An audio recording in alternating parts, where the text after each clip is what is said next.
जय श्री श्याम। क्या आपके घर लड्डू गोपाल है? क्या कभी आपको यह महसूस होता है कि जब आप उनको घर पर छोड़कर जाते हैं तो भी वह आपके साथ साथ होते हैं? क्या कभी आपको यह एहसास होता है कि जब आप अपने कहीं ऑफिस में या किचन में या कहीं भी आप कुछ काम कर रहे होते हैं तो कोई आकर आपको स्पर्श करता है? क्या कभी आपको यह महसूस होता है कि जब घर में कोई नहीं होता है तब भी आपको किसी की आवाज सुनाई देती है, आपका मन खुश रहता है? कहीं खुशबू सुन मतलब बहुत ज्यादा अद्भुत खुशबू की स्मेल आती है, या कोई आपसे बात कर रहा है? यदि यह सब आपको महसूस हो रहा है तो यकीन मानिए बांके बिहारी आपके साथ रहते हैं। ईश्वर को चाहने वाली तो दुनिया है। बात तो तब है जब ईश्वर किसी को चाहे। आज एक अद्भुत कहानी सुनाऊंगी आप सबको, ऐसे प्रेमी ऐसे भक्त का जिसे भगवान प्रेम करते हैं। जय श्री श्याम प्रेमियों, मैं हूँ पुष्पा यादव। कैसे हैं आप और आपके परिवार? उम्मीद करती हूँ अच्छे होंगे। मेरे कमेंट सेक्शन में जय श्री श्याम जरूर लिखना। माधव दास को सब जानते हैं, भगवान के अनंत भक्त। पुरी में रहते थे। ऐसे अद्भुत भक्त हर कोई नहीं रहता है। एक बार माधव जी का मन हुआ कि वह पुरी से वृंदावन आए, बांके बिहारी से मिले। तो माधव दास जी जगन्नाथ जी के पास गए। जगन्नाथ जी से बेहद प्रेम करते थे, तो जगन्नाथ जी से जाकर बोले, जगन्नाथ जी आज्ञा लेने आया हूँ, वृंदावन जा रहा हूँ, आज्ञा दीजिए। उनके मन में भाव आता था, उन्हें हर सवालों का जवाब मिलता था। महाप्रभु बोले, क्या करोगे माधव दास वृंदावन जाके? तुम यही रहो, मेरा दिल नहीं लगेगा तुम्हारे बिना। और यदि अगर आप जा ही रहे हो तो मुझे भी अपने साथ लेकर चलो। माधव दास जी बोले, प्रभु आप यही रहिए, देश विदेश से लोग आते हैं आपसे मिलने। यदि आप मेरे साथ यहाँ से चल दिए तो वो लोग किससे मुलाकात करेंगे, किसका दर्शन करेंगे, किससे अपने दुख सुनाएंगे, किससे बातें करेंगे? आप यहाँ रहिए, मैं जल्दी से वापस आऊंगा। प्रभु ने कहा, नहीं नहीं माधव दास, तुम्हारे बिना मन नहीं लगेगा, मुझे साथ लेकर चलो। माधवदास बोले, प्रभु आप तो जानते हैं इतनी दूर मैं जाऊंगा, आपकी सारी व्यवस्थाएं नहीं कर पाऊंगा। आपको कई बार तो भोग लगाना रहेगा, आपकी सेवा करनी रहेगी। आपको तो 56 भोग लगाया जाता है, मेरे पास इतनी व्यवस्था कहाँ? और यहाँ आप आराम से रहिए, आनंद में रहिए, जल्दी मैं आऊंगा, फिर बात करेंगे। अब मैं चलता हूँ, मुझे आज्ञा दीजिए। माधव दास जी महाप्रभु जगन्नाथ जी को यह बात कहकर पुरी से चल दिए वृंदावन के लिए। अब वृंदावन की तरफ जा रहे थे, प्रभु का नाम जाप कर रहे थे, आनंद की अनुभूति भक्ति में एकदम रमे रहते थे। माधव दास का प्रभु के अलावा कोई नहीं है।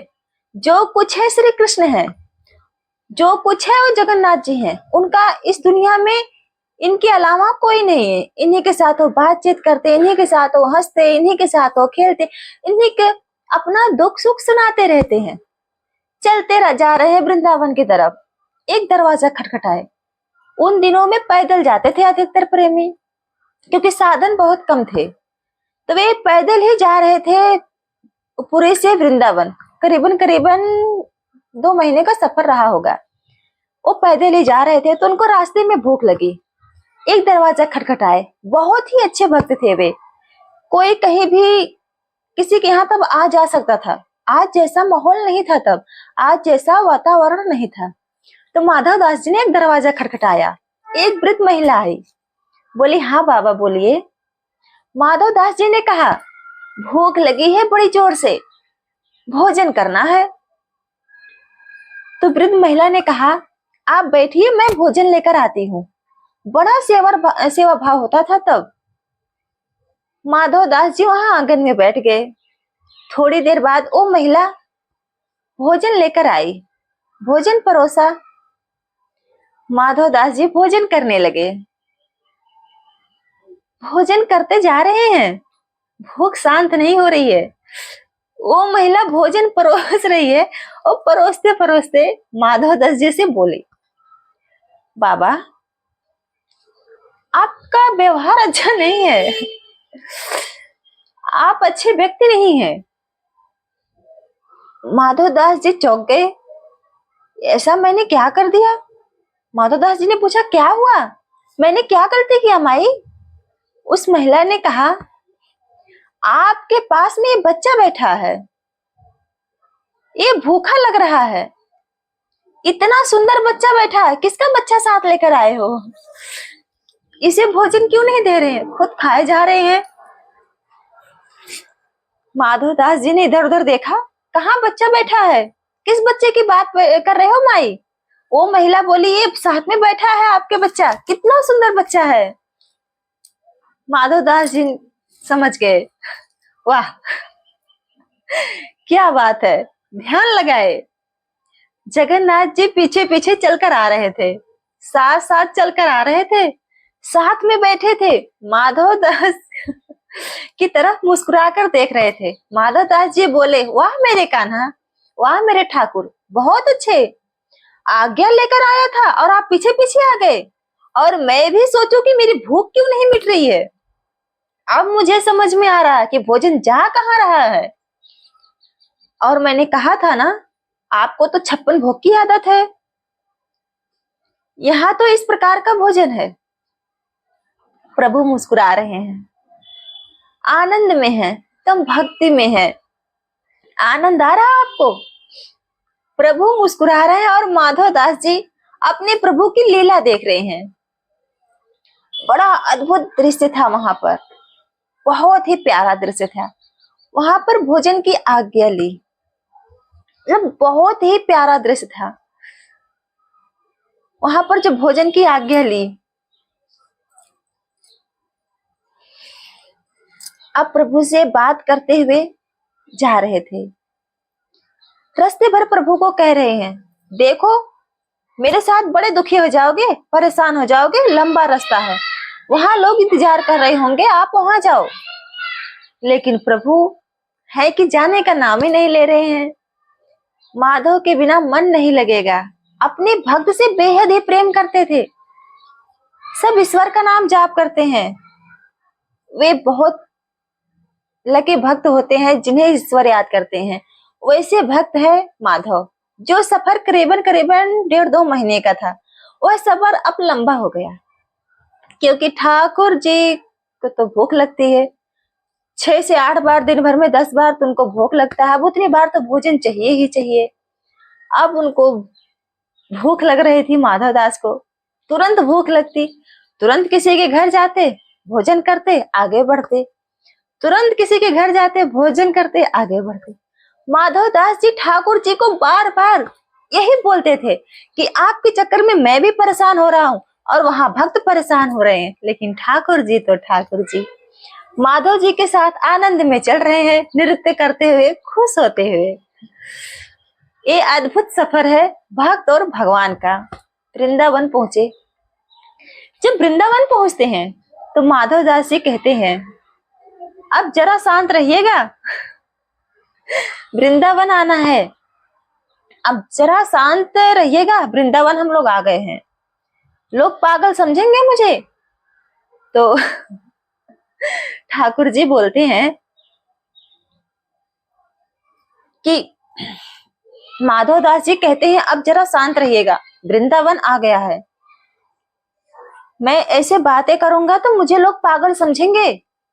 ठाकुर जी बोलते हैं, ठीक है चुप रहूंगा, लेकिन एक काम करना होगा। माधव दास जी बोलते हैं, हाँ बताओ। ठाकुर जी बोलते हैं कि बड़ी भूख लगी है, कुछ इंतजाम करो, बड़ी जोरों की भूख लगी है। अब वृंदावन पहुंचे हैं, माधव दास जी देख रहे हैं सामने चने मिल रहे हैं, वो चने लेकर आते हैं और वो बोलते हैं, चने ही मिलेंगे, यही खाना होगा। तो ठाकुर जी बोलते हैं, ठीक है। अब माधव दास जी चने का भोग लगाते हैं। ये अद्भुत बात है। एक मानसिक भोग है जिसे माधव दास जी अपने ठाकुर जी को भोग लगाते हुए और सोचते हुए स्वयं भोजन कर रहे हैं और वो भोजन पहुंच रहा है ठाकुर जी पे।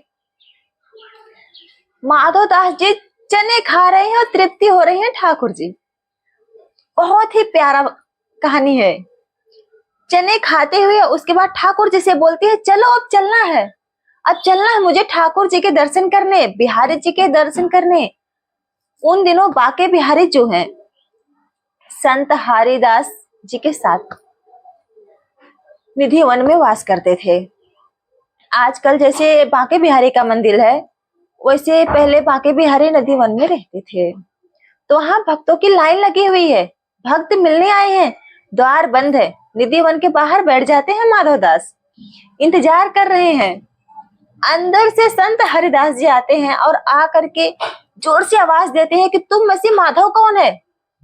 माधव दास जी खड़े हो जाते हैं, जी मैं हूँ, पुरी से आया हूँ। जी हाँ, आओ अंदर आओ। माधव दास जी अंदर जाते हैं, संत हरिदास जी को प्रणाम करते हैं और कहते हैं आपको मेरा नाम कैसे पता और आपको ये कैसे पता कि मैं पुरी से आया हूँ। मैं तो आज ही आया हूँ, किसी को तो मेरे बारे में पता ही नहीं है, मुझे तो कोई यहाँ जानता भी नहीं है। हरिदास जी कहते हैं जानता है ना तुम्हें, वो जगत का मालिक, ओ ठाकुर, मैंने 56 भोग तैयार किए थे, आज मुंह फेर के बैठे हैं।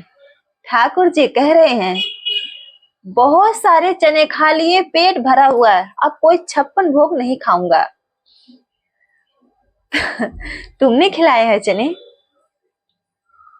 माधव दास जी के देखते ही आंखों में अश्रु आ जाते हैं। सारे रास्ते ठाकुर जी के साथ सफर में जो जो माधव दास जी ने खाया वो ठाकुर जी ने ग्रहण किया। ऐसे संतों को, ऐसे भक्तों को कोटि कोटि प्रणाम है जिन्हें ईश्वर प्रेम करते हैं।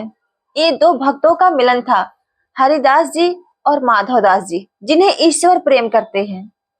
बाकी दुनिया जगत तो ईश्वर को प्रेम करता है, ऐसे बिरले भक्त हैं जिन्हें ईश्वर प्रेम करते हैं। आज हम चिंता में रहते हैं, परेशानी में रहते हैं, दुखी रहते हैं कि हमारे लड्डू गोपाल को हम भोग कैसे लगाएं।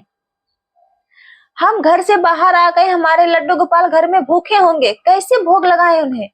अपना प्रेम इतना प्रकार करो, अपना प्रेम उनके प्रति इतना बढ़ाओ, इतना विश्वास उनके प्रति बढ़ाओ कि आपके जो लड्डू गोपाल आपके साथ हर समय हर जगह पर है। यदि आप मानसिक भोग लगाएंगे तो भी आपके लड्डू गोपाल ग्रहण करेंगे। यकीन मानो, आपका विश्वास सच्चा, प्यार सच्चा रहेगा, देखना आपको एक दिन अनुभूति होगी कि आपने जो मानसिक भोग लगाया था वही भोग ठाकुर जी ने लगाया है। ठाकुर जी आपके मन में बैठे होते हैं, आपके साथ रहते हैं। जब आपका प्रेम विश्वास अत्यंत सच्चा होता है, इसलिए विश्वास से बढ़कर कोई चीज नहीं है, प्रेम से बढ़कर कोई चीज नहीं है। यदि आप भी चाहते हैं कि आप ईश्वर की अनुभूति करें, आप भी चाहते हैं कि आपको एहसास हो कि आपके लड्डू गोपाल सिर्फ एक मूर्त नहीं है, साक्षात है, तो अपना विश्वास बढ़ाइए, शंका मत कीजिए, प्रश्न मत कीजिए। जो मन में आपके भाव आए, जो आपके मन में प्रेम आए, वो ईश्वर को, जब आपके मन में शंका आनी शुरू होती है, प्रश्न आते हैं कि भगवान मेरी सुन नहीं रहे हैं, मन में शंका आ जाती है कि मैं इतनी पूजा पाठ करती हूँ, तो आप यह बात कहकर यह जता रहे हैं कि आप पूजा पाठ कहकर कोई एहसान कर रहे हैं। यह एहसान नहीं है, यह एक प्रेम है, एक भाव है। जैसा प्रेम राधा ने किया था कृष्ण से, जैसा प्रेम मीरा ने किया था कृष्ण से, जैसा प्रेम हरिदास ने किया था, जैसा प्रेम रस खान ने किया था, जैसा प्रेम काली खान ने किया था, जैसा प्रेम माधव ने किया था, यह अद्भुत प्रेम है। एक बार अगर इसमें डूब गए ना, अगर एक बार यह प्रेम हो गया ना, जीवन का हर एक पल चमत्कारी हो जाएगा। दुख दिखाई नहीं देगा, परेशानी आएगी ही नहीं। आपके नाम जाप करने से, आपके विश्वास करने से आपको चारों तरफ एक सुरक्षा का घेरा तैयार मिलेगा।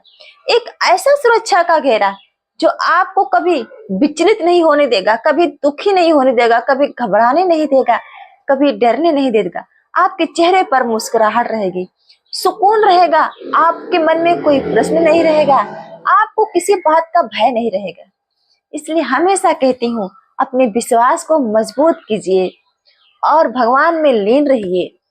लड्डू गोपाल को आप मानसिक रूप से जितना भी जाप करेंगे वो भी सही है। आपको नहीं समय मिलता तो आप मानसिक रूप से जाप करिए। विश्वास सबसे बड़ा विश्वास होता है। आप अगर इनसे विश्वास करेंगे, प्रेम करेंगे तो ये आपके बन जाएंगे। और अगर आप एक पत्थर समझकर, भगवान समझ के पूजा करेंगे तो बस भगवान बन के रह जाएंगे। लेकिन जिस दिन आप इनको अपना समझकर पूजा करेंगे, अपना अपना परिवार, अपना मतलब अपने परिवार का हिस्सा समझकर पूजा करेंगे, अपना कुछ बना कर रखेंगे, उस दिन से ये भगवान नहीं आपके घर का सदस्य बन जाएंगे। और जब ये आपके घर का सदस्य बन जाएंगे तो आपके घर का कोई बाल बांका नहीं कर पाएगा।